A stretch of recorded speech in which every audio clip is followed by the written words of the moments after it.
மல்லி சீரியலில் அடுத்து நடக்க போகுது அப்படின்னா மல்லி டெலிவரியில் பார்க்குறது ராஜேஸ்வரி பார்த்ததுக்கப்புறமா மல்லியை ராஜேஸ்வரி கடுமையாக பேசுகிறாங்க. இருந்தாலும் ஒன்றை மாதிரி அடுத்தவங்களை ஏமாற்றி பிழைக்கல, சொந்தமாக உடச்சி தான் சம்பாதிக்கிறேன், அதனால் என்னை பற்றி பேசுறது உனக்கு எந்த அருகதும் கிடையாது, இதுக்கு மேலே என்னை பற்றி ஏதாவது பேசணும்னா செருப்பு பெஞ்சிரும் அப்படின்ற மாதிரி மல்லி ராஜியை ரொம்பவுமே கேவலப்படுத்திட்டு அங்கேருந்து கிளம்பிடுறாங்க. ராஜிக்கு அந்த இடத்துல ரொம்ப அசிங்கமாக போயிடுது. பத்த குறைக்கு நம்ம ரஞ்சியும், என்ன ராஜிமா உங்களையே இப்போ இப்படி பேசிட்டு போயிட்டா, நீங்களும் பார்த்துட்டு அமைதியாக இருக்கீங்க, இப்போ என்ன பண்ண போகிறீங்க அப்படின்னு ராஜி ஏற்றி விட ராஜிக்கு பயங்கர கோவம் வருது. இவளை இப்படியே விட்டாலும் சும்மா இருக்க மாட்டா, இவளை ஏதாவது பண்ணணுமே அப்படின்னு ராஜி பயங்கரமாக யோசிக்கிறாங்க. யோசிச்சது மட்டும் இல்லாமல் நம்ம ராஜி என்ன பண்ணுறாங்க அப்படின்னா, அவள் ஃபுட் ரிவ்யூ தானே பண்ணுறா, அந்த ஃபுட் ரிவ்யூவில் அவள் கொண்டு வர ஃபுட்டில் ஏதாவது கலந்து கொடுத்துட்டோம் அப்படின்னா அதை சாப்பிட்றவங்களுக்கும் கண்டிப்பாக பிரச்சனை வரும், அப்போது அதை வச்சு இவளை அரெஸ்ட் பண்ணிடலாம், அரெஸ்ட் பண்ணி இவளை உள்ள தள்ளிடலாம் அப்படின்னு ராஜி முடிவு பண்ணுறாங்க. ஏன்னா இவளை எப்படியே விட்டோம்னா இவளுடைய ஆட்டம் இன்னும் அதிகமாகிட்டே இருக்கும் அப்படின்னு நம்ம ராஜி முடிவு பண்ணி என்ன பண்ணுறாங்க அப்படின்னா, மல்லி மதியம் சாப்பிட்லான்னு சொல்லி ஒரு கடையில் நிப்பாட்டிட்டு சாப்பிட போகிறாங்க. அப்போ தான் மல்லிக்கு ஒரு ஆர்டர் வருது. சரின்னு அந்த கடையில் போய் ஆர்டரை வாங்கி தான் பேக்கில் வச்சுட்டு பக்கத்தில் இருக்கிற ஒரு கடையில் டீ ஆச்சு சாப்பிட்டு போகலாம் அப்படின்னு சொல்லி டீ சாப்பிட்றாங்க. அந்த நேரம் பார்த்து நம்ம ராஜி கரெக்டாக மல்லியை வாஷ் பண்ணியிருந்து மல்லி வாங்கி வச்ச சாப்பாட்டில் சின்னதாக ஒரு பேதி மாத்திரையை கலந்துடுறாங்க. அது மல்லி கவனிக்காமல் எடுத்துகிட்டு போய் அந்த சாப்பாட்டையும் கொடுக்குறாங்க. கொடுத்த கொஞ்ச நேரத்தில் அவங்க சாப்பிட்றவுடனே பேதி மாத்திரை கலந்தனால அந்த குழந்தைங்களுக்கு பெரிய பிரச்சனை ஆகிடுது. உடனே அவங்களும் ஹாஸ்பிட்டல் அடிச்சுட்டு போகிறாங்க. அடிச்சு போய் செக் பண்ணுறதுல சாப்பிட்ட ஃபுட்டில் பேதி மாத்திரை கலந்துருக்குன்னு சொல்கிறாங்க. அதை பார்த்ததும் இங்கே எல்லாருக்கும் சம்மதிச்சு உடனே டெலிவரி பண்ண மல்லியை பிடிச்சி பயங்கரமாக திட்டுறாங்க. ஸோ ஹோட்டலில் சொல்கிறாங்க நாங்கள் பேக் பண்ணி கொடுத்துட்டோம் அப்படிங்கிறாங்க. ஆனால் இங்கே வரும்போது பேக்கிங் ஓப்பனில் தான் இருந்துச்சு அப்படின்னு கன்சூமர் சொல்லவும், அப்போது இந்த மல்லி தான் ஏதோ பண்ணியிருக்கா அப்படின்னு சொல்லி மல்லி மேலே கேஸ் போடுங்க அப்படின்னு சொல்கிறாங்க. கடை ராஜி அந்த இடத்துல என்ட்ராகி, எனக்கு தெரியுங்க, இதே மாதிரி ஏற்கனவே எனக்கு ஒரு மாதிரி நடந்துச்சு, இந்த மாதிரி டெலிவரி பண்ணுறவங்களாம் வேணும்னு காசுப்பட்டு இப்படிலாம் பண்ணுறாங்க அப்படின்னு மல்லிக்கு எதிராக ராஜி கலந்துக்கிறாங்க. அந்த இடத்துல மல்லி வந்து, ராஜேஸ்வரி இங்கே பாரு, உனக்கு எனக்கும் பர்சனல் பக்கம் நிறையா இருக்குது, ஆனால் அதுக்காக இதில் வந்து இப்படி பண்ணாத, நான் சத்தியமாக குழந்தைங்களுக்கு அப்படிலாம் பண்ணுவேன்னா யோசிச்சு பாரு, நான் அப்படி ஆளா அப்படின்னு மல்லி அழுகிறாங்க. ராஜி உடனே போதும் நிப்பாட்ரி, காசுக்காக நீ என்ன வேணும் பண்ணுவடி, இவ காசுக்காக என் வீட்டில் வேலைக்காரியாக உள்ளே வந்தா, காசுக்கு ஆசைப்பட்டு என் தம்பி வாழ்க்கையை ஒன்றும் இல்லாமல் ஆக்கிட்டா, இவ ரொம்ப மோசமானவ அப்படி இப்படின்னு மல்லி மேலே ஏகப்பட்ட பழிய போடுறாங்க. உடனே போலீஸோ கால் பண்ணுறாங்க.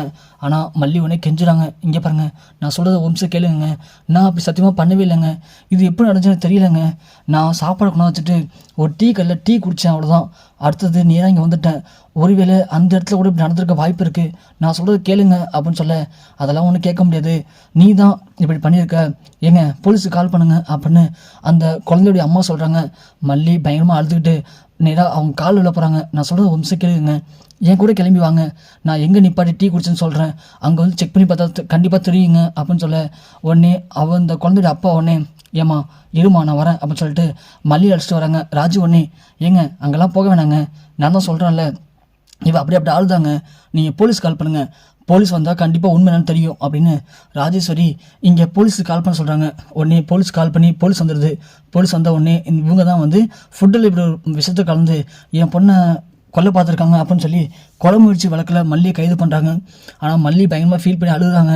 அதில் வந்த போலீஸ் ஒருத்தவங்க ஏற்கனவே மல்லிக்கு தெரிஞ்சவங்க, அவங்க வந்து நீங்கள் விஜய் சாருடைய ஒய்ஃப் தானே அப்படின்னு சொல்ல, ஆமாங்க, நீங்கள் என்ன மேடம் டெலிவரி பண்ணிட்டுருக்கீங்க அப்படின்னு சொல்லவும், இல்லைங்க அது ஒரு பெரிய கதை, நான் டெலிவரி பண்ணுறதுலாம் ஓகே தான், ஆனால் நான் வந்து இப்படி பண்ணவே இல்லை, இது எனக்கே தெரியாமல் நடந்த ஒரு விபத்து தான், எனக்கு தெரிஞ்சு நான் டீ கல்லை நிப்பாட்டி டீ சாப்பிட்டேன், அந்த நேரத்தில் தான் யாரோ இப்படி பண்ணியிருக்காங்க, என்னை பழிவாங்கன்னு சொல்லிட்டு எனக்காக சின்ன ஹெல்ப் பண்ணுறீங்களா, நான் சொல்ல டீ கடிக்க மட்டும் அழைச்சிட்டு போங்க, அங்கே நிப்பாட்டி அங்கே சிசிடிவி கேமரா இருந்துச்சு நான் பார்த்தேன், அந்த கேமராவில் பார்த்தோம்னா யார் இப்படி பண்ணான்னு தெரிஞ்சிடும் அப்படின்னு சொல்ல, சரின்னு சொல்லி ஜீப்பில் போகும்போது கரெக்டாக டீ கடிக்க கொண்டு போகிறாங்க.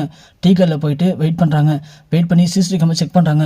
செக் பண்ணதில் நம்ம ராஜேஸ்வரி தான் வந்து அதில் சாப்பாட்டில் கலந்தது தெளிவாக பதிவாயிருக்கு, நான் சொல்லலை, நான் எதுவும் பண்ணலன்னு சொல்லிட்டு அப்படின்னு சொல்லவும், உடனே அந்த சிசிடிவி ஃபுட்டேஜ் எடுத்துகிட்டு நேராக ஸ்டேஷன் போகிறாங்க.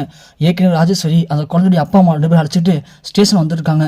ஸோ வெயிட் பண்ணுறாங்க. என்ன சார் இவ்வளோ ஆச்சு, அவளை தூக்கி உள்ளே போடுங்க சார் முதல்ல அப்படின்னு சொல்ல, அந்த இன்ஸ்பெக்டர் கொஞ்சம் இருங்க, அதெல்லாம் அப்புறம் பார்த்துக்கலாம், சொல்லுங்கள் நீங்கள் யார் ஃபஸ்ட்டு, நீங்கள் எதுக்கு இந்த கேஸில் இவ்வளோ இன்வால்வ் பண்ணுறீங்க அப்படின்னு கேட்கவும், நான் வந்து ஜென்ரலாக ஒரு சமூக நலன் விரும்பின்னு சொல்லி நினச்சிக்கங்களேன், குழந்தைக்கு இப்படி ஒரு பண்ணியிருக்கா, அதனால எனக்கு துடிக்குது, அதனால அப்படி பண்ணுறேன் அப்படின்னு சொல்ல, உடனே இன்ஸ்பெக்டர் சொல்கிறாங்க, போதும் நிப்பாட்டுக்கு நடிச்சதுங்க, நீங்கள் நடிகையாக மாறிடலாம், நீங்கள் நல்லாவே நடிக்கிறீங்க, ஏங்க எதுக்கு அந்த ஃபுட்டில் அந்த மயக்கம் பேதி மாத்திரை கலந்தீங்க அப்படின்னு இன்ஸ்பெக்டர் ராஜேஸ்வரி கேட்குறாங்க.